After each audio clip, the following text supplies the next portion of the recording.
Berbicara soal kaset, apa yang ada di benak kalian? QC asal-asalan, driver curah, atau brand inner monitor yang murah? Sabar dulu bos. Kali ini kita akan membahas kaset yang spesial, yaitu kaset PR1 Hi-Fi dan PR1 Balance, di mana mereka menggunakan planar. Biar gak penasaran, bumper dulu.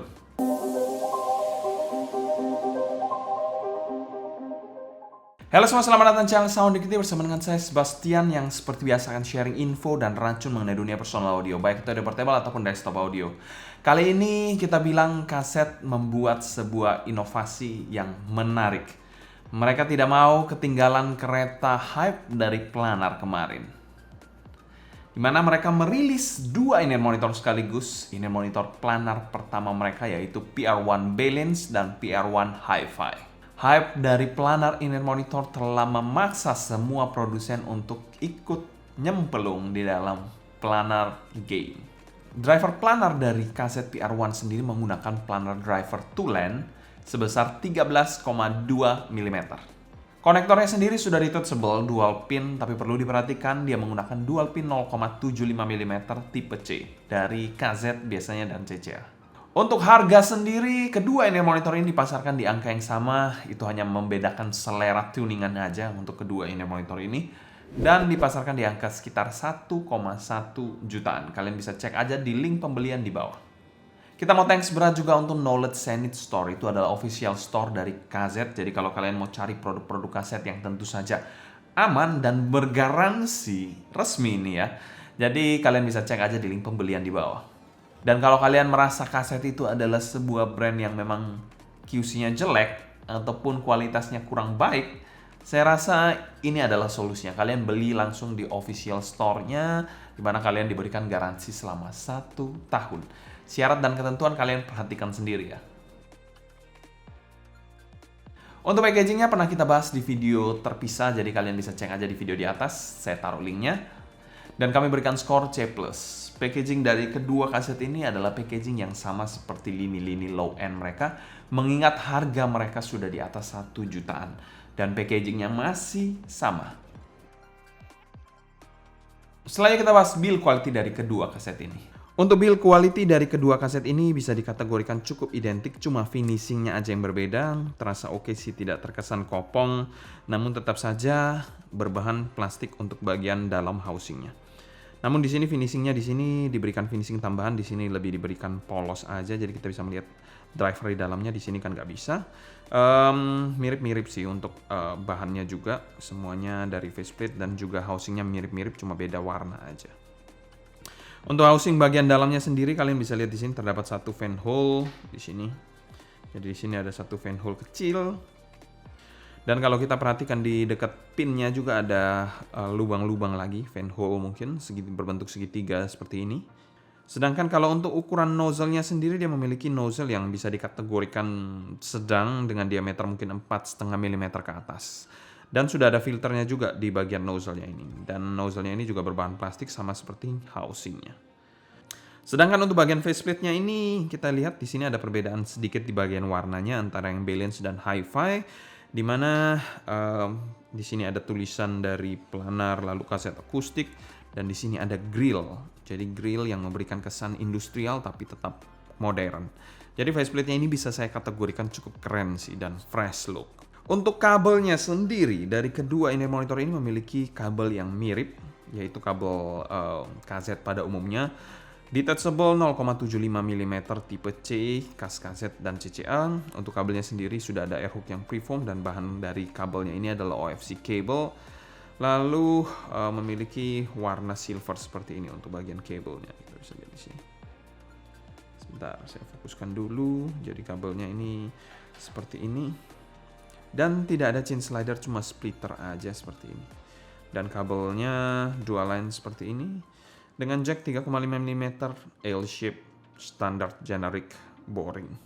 Build quality dari kedua kaset ini bisa dikategorikan identik, mungkin hanya beda finishingnya saja. Tapi kalau saya protes secara housing sih, mungkin housingnya dari plastik iya, tapi faceplate-nya besi, it's okay.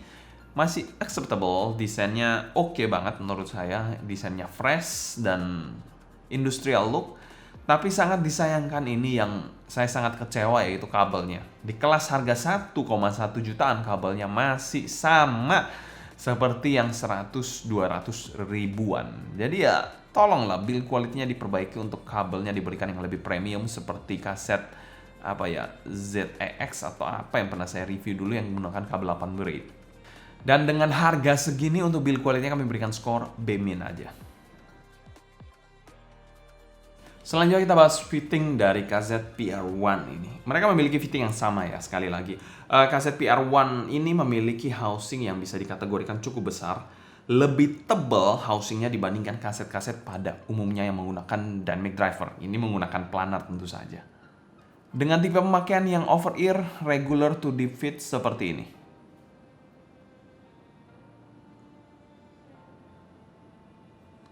Di sini saya menggunakan AirTips bawaan size M ya untuk review fittingnya ini. Dan in-ear monitor ini memiliki kekedapan dan grip yang cukup oke, mirip-mirip seperti kaset lainnya, cuma terasa lebih tebal aja housingnya dan lebih deep insertion aja sedikit.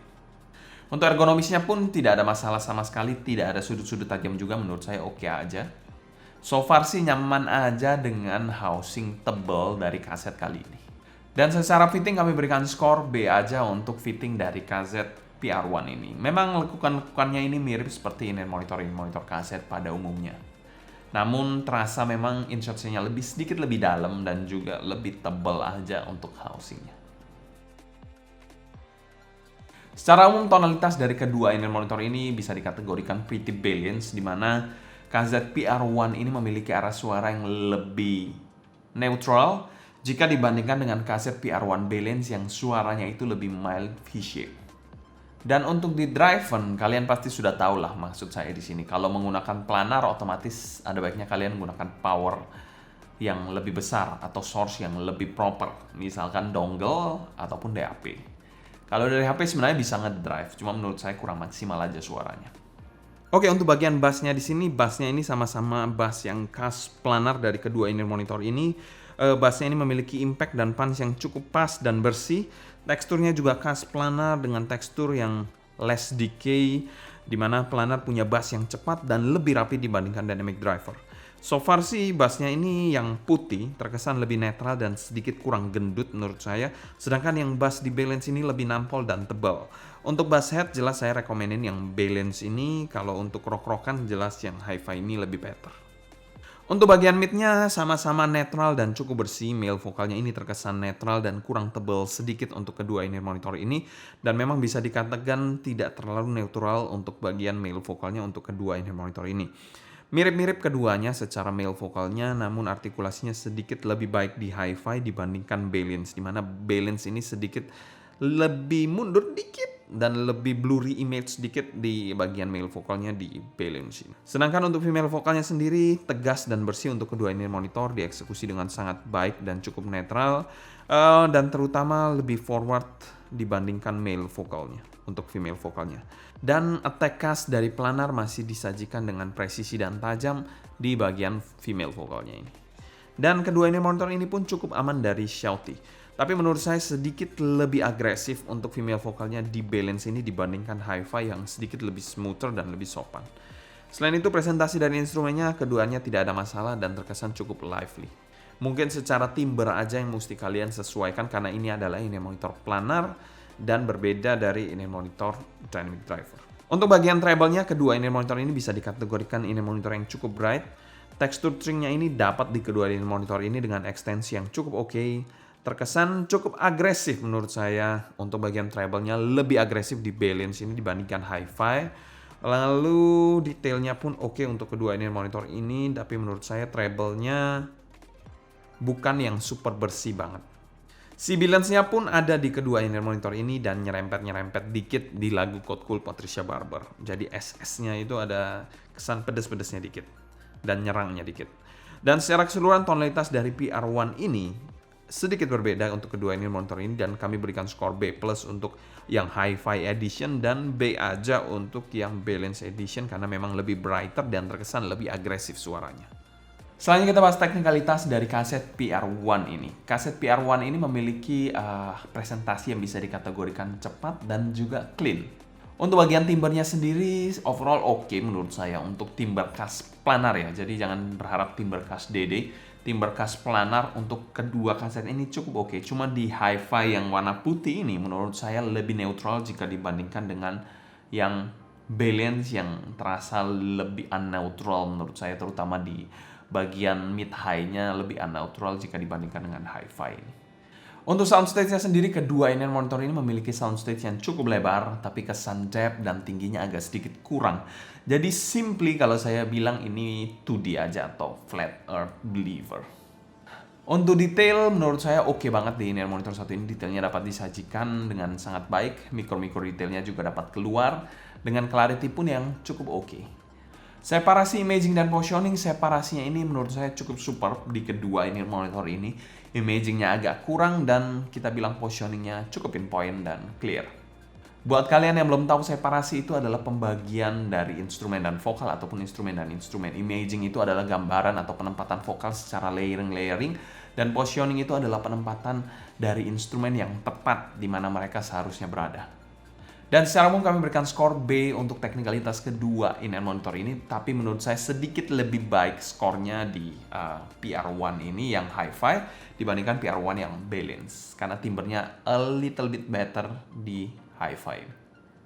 Dengan superioritas dan kekurangan dari planar, menurut saya kaset sudah mengimplementasikan dengan cukup matang di kedua in-ear monitor ini.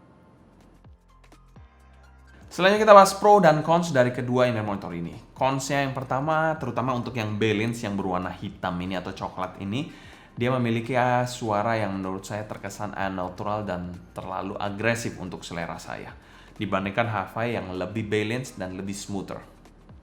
Untuk cons yang kedua, untuk kedua in-ear monitor ini yaitu packagingnya seperti ini. Ini 1,1 jutaan, kalian sudah bersaing dengan packaging yang sudah next level. Jadi untuk kelas 1,1 jutaan ini packagingnya tolonglah bos, tolonglah diganti atau dibikin sesuatu yang lebih fresh. Kayak misalkan kemarin kita lihat Q Cassette X HBB Can itu dia memiliki packaging yang menarik untuk harga mungkin 600-700 ribuan. Packagingnya sudah next level jika dibandingkan dengan packaging 1 jutaan dari kaset planar ini.